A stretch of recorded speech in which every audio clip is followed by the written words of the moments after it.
Penseu que estem treballant amb 30 terabits de contingut, això són més de 190 hores de metratge, i això és una cosa que és molt difícil de trobar. Sense la gent de Tor, sense els protagonistes, no hi ha història.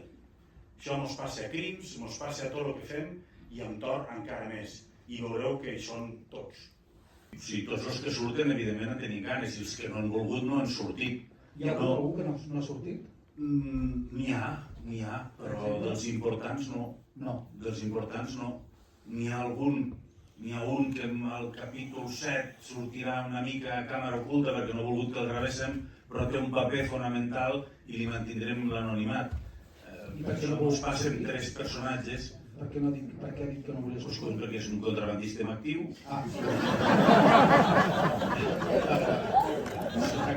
Són gent que tenen una vida una mica complicada o testimonis una mica delicats.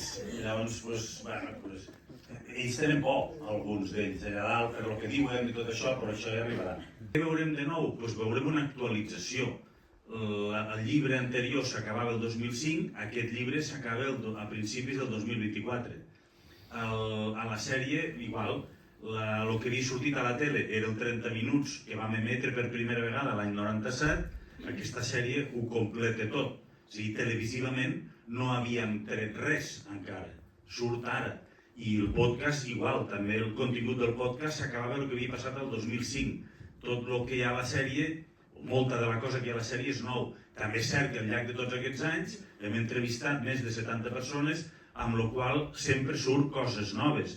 I nosaltres, gràcies als departaments de documentació i a la investigació que ha fet molta gent, com el Pau Ruiz i molta gent, hem arribat a descobrir moltes coses noves que no sortien al llibre i al podcast anterior i que sí que surten al llibre que surt ara i que sortiran a la sèrie.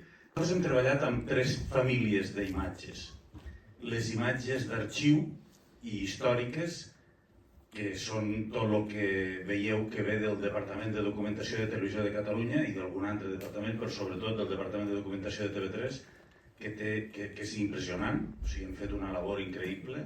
La segona família és el que en diem B-roll, que són les imatges contextuals que estan fetes els últims 5 anys, i les entrevistes, moltes de les quals també estan fetes els últims 5 anys, n'hem anat fent tot aquest temps, i una tercera família és la maqueta, que l'ha fet l'Eduard Grau, que volta per aquí, i el concepte de recreacions, a mi el que no m'agradava era repetir la fórmula que fèiem servir a Crims de les ficcions que eren més cinematogràfiques i que nosaltres fem a Crims.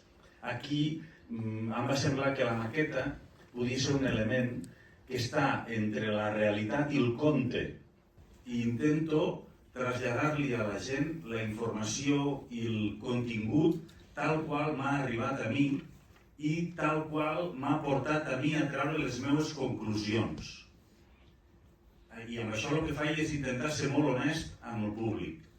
Jo no puc dir ho ha fet aquest i assenyalar amb el dit, primer perquè això perdria molta gràcia, i per una altra banda perquè això està prescrit i per tant no tancarem ningú a la presó. Llavors això ho ha de dir un tribunal, ho ha de dir un jurat popular, un tribunal que condemni i després que li posin pena. Jo això no ho puc fer. Llavors he de vigilar, fins i tot legalment, a on arribo. Però sí que puc compartir fil per randa, que és el que farem, com he arribat a cada lloc, per què he arribat i ho poso de tal manera que crec que tothom serà molt conscient del que pugui decidir votar en cada un dels moments en què es produeixi. Que de lleig que ho diga jo, però és que és molt bo això que estem fent. No, això es fa una vegada a la vida. No només perquè, a part de 27 anys d'investigació i tot això, l'esforç que hi ha darrere, el talent que hi ha darrere d'aquesta història, o és la banda sonora, és una passada.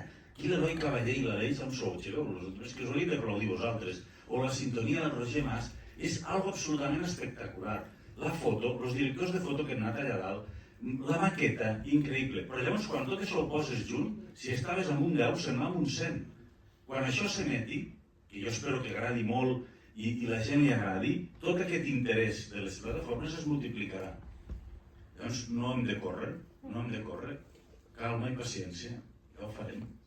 És evident que ho té TV3 i ho ha de presumir i ho ha de lluir TV3 i el Terescat aquí han de treure pit perquè això només ho podia fer una telepública. Sí, qui aguanta tants anys aquest arxiu, qui té tanta quantitat d'arxiu, qui té una història local tan seguida des de fa tant temps, una telepública? No, nosaltres no paguem per entrevistar la gent. Si a algú li costa diners venir o a algú li costa diners no anar a treballar o coses d'aquestes, evidentment ho compensem, perquè el que no volem és que la gent li costi calés parlar amb nosaltres, però nosaltres no paguem. Sí que hem hagut de comprar arxiu. Hem comprat la televisió espanyola, hem comprat a gent que tenia arxiu, hem comprat coses que d'una altra manera no teníem. Tordos, no ho sé. D'entrada no, però no ho sé, no puc dir mai perquè quan vaig fer el 30 minuts vaig dir fins aquí, després quan vaig fer el llibre vaig dir fins aquí, després vaig fer el podcast vaig dir fins aquí, i ara estem fent la sèrie, no ho sé. Partit a partit, acabem això. A mi m'agradaria tancar-ho, com a mínim a nivell de no ficció, tancar-ho i no puc dir resoldre-ho perquè no em correspon a mi, però a nivell narratiu sí, m'agradaria resoldre-ho aquí. Jo què sé què passarà després, no ho sé.